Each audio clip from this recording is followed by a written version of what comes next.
What's going on, guys? Thanks for checking out the channel. Tobin here with you, and I appreciate it. If you haven't subscribed, please do so. And if you haven't subscribed to the WQAM YouTube page, we're now streaming the radio show 4 hours a day, 10 a.m. to 2 p.m.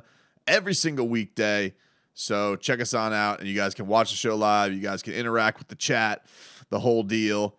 And I appreciate that. We got clips there as well, and I appreciate everybody who is interacting there. So we are the trade deadline is upon us. It is nearing, a few days away here. The Miami Heat, they're going to practice on Tuesday. They will be back in action on Wednesday. One more game to go before the trade deadline. They'll be taking on the Pacers this Wednesday. The most interesting thing that came out of some local reports today, Anthony Chang, Barry Jackson do an excellent job covering the team. The latest report from them is that the Miami Heat are now open to trading Kyle Lowry. They wrote, the Miami Heat have been receiving inquiries about point guard Kyle Lowry, and he's now among several Heat players in play for Thursday's trade deadline. The Heat initially had no interest in dealing Lowry, but the team's position has softened recently, and Miami is now open to trades involving Lowry if a team is offered a deal that views as advantageous, according to a source in contact with the team.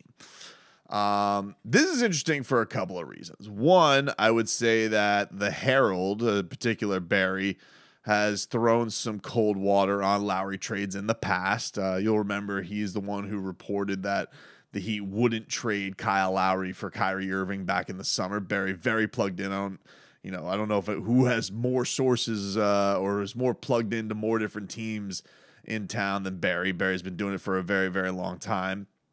So that's why I find this report super interesting that they have put out here. This is kind of an about face from the team. This is where they've been. We have heard, plenty of reports that there are some teams that have been monitoring Kyle Lowry. The T-Wolves, the Clippers has probably been the most prevalent team that we heard of.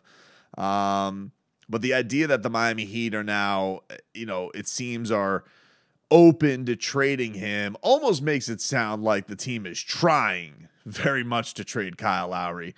And it's not surprising, because if you've just noticed the way his role has diminished, if you have noticed his need on this team, it's just not there. And if this is a marriage that is coming to an end, I think that, it's probably on both ends. I would think that Kyle is probably seeing the writing on the wall. Kyle saw this, almost in Toronto too. He knew that Fred VanVleet was on the up and up, and, was ready to see if he could spread his wings elsewhere and go elsewhere. And he's a smart guy, he's a savvy guy, and probably sees with this team, he acknowledged to Barry not too long ago that, the role has changed, that he's playing off ball more, that Tyler has the ball in his hands more, that Bam is growing. And I think that the idea of Kyle Lowry was something that this team probably needed a year ago, between needing to take some playmaking pressure off of Jimmy,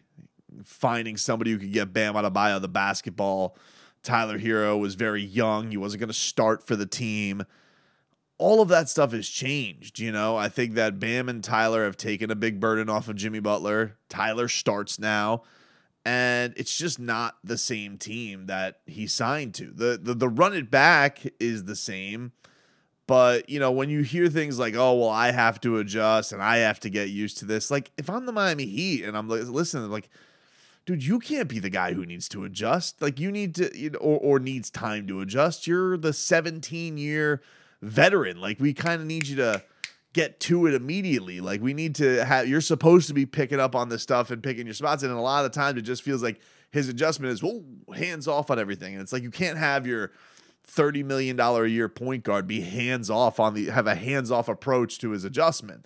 So I just feel like it's run its course, and that it's not anybody's fault about anything. It's just how it happens sometimes. Sometimes the team evolves without you, like he had in his previous stop in Toronto. And so I don't know. I don't know what the percentages are that he gets moved, but I think the fact that the Heat is putting that, shouldn't say the Heat. I don't want to jump into Barry or Anthony's source. I don't know if it's from the Heat, but I would say that the idea that this is out there right before the trade deadline, and typically the Heat like to keep a lockbox on things, lets you know that they are more open to it, and that, if they could get rid of Kyle Lowry without having to give up an asset with, and that being like a draft pick, yeah, I think that they would do it. And it's, part of the thing that obviously would have made the Kyrie Irving thing attractive. It's just, how could you say what Dallas offered and giving the Nets a point guard who's aging and expensive? It's a tough pill for Sean Marks to swallow in that case. So, now it seems like they're looking elsewhere, and we'll see where this all lands. It'll be interesting.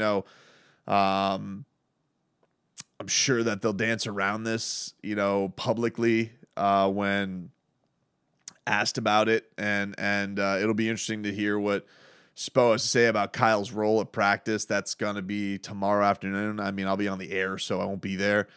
But, Spo handles everything with class. Kyle, has handled everything with class. That's been the one thing is that, while maybe he is not, while, there's been some things like, the whole Heat culture thing, him saying to Vince Carter this year, I wasn't going to fall into that whole Heat culture thing, or kind of publicly bristling at the Pat Riley comments, even though it seems like he took the Pat Riley comments to heart, because he did work hard in the offseason, and he did go to Vegas and publicly put a lot of it out there. That was something that was very noticeable. Damn, the guy had a montage put out by the UFC with how much he was training there in Vegas. Bam went out there and trained with him in Vegas. So it's not like Kyle didn't try. I think that's the other thing. It's not like the guy didn't try to come into this year.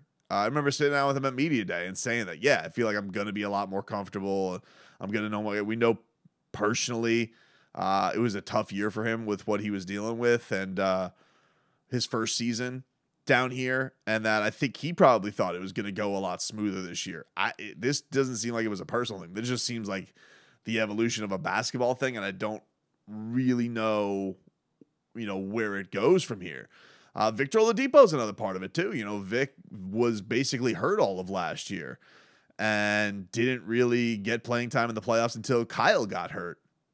And Vic has come in and he's shown a nice chemistry with Bam, with Jimmy, with Tyler. Like, he kind of just seamlessly fits right in there. And so you're looking at it, you're like, well, what are we going to do? We're going to do 3-guard lineups against the Bucks and the Cavaliers and the Celtics in the playoffs? Or most likely, do you find either, a fix with the shooter or some kind of power forward?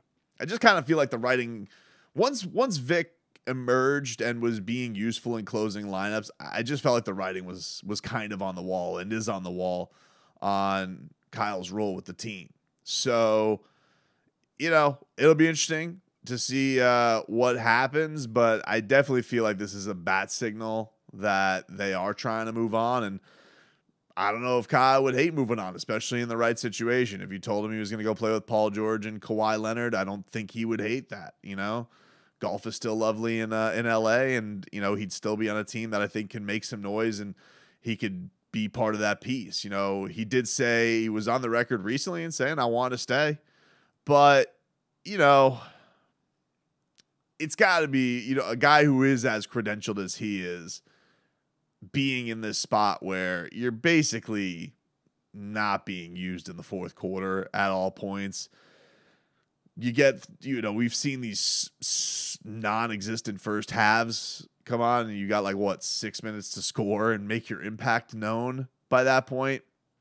So for me, it's, it is, I won't be surprised if he's dealt.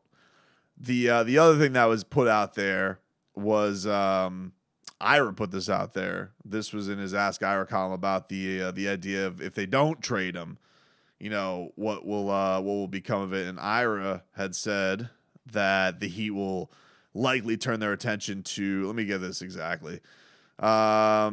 He says, I've been told the Heat do not move Kyle Lowry at Thursday's deadline, that the Heat is very much going to return to the mindset of an offseason run at Kevin Durant or Bradley Beal.